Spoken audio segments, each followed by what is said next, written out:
उल्लंघन होऊ नये.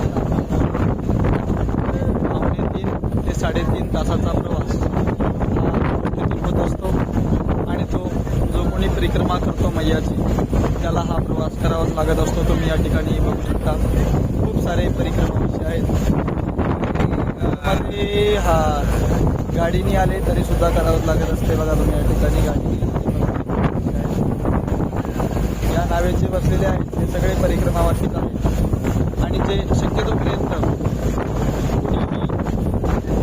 उल्लंघन होऊ नये म्हणून शक्यतोपर्यंत 99.99% नावेने प्रवेश करतात. समुद्रावरती जर तुफान वगैरे आलेला असला किंवा पावसाच्या वातावरणामुळे जर विस्कळीतपणा असेल तर सुरत एक रस्ता आहे असं सांगतात. त्या मार्गाने जातो. किती लाटा आहेत समुद्राच्या. खूप आनंद येतो. स्मरणीय असे क्षण असतात. त्यामध्ये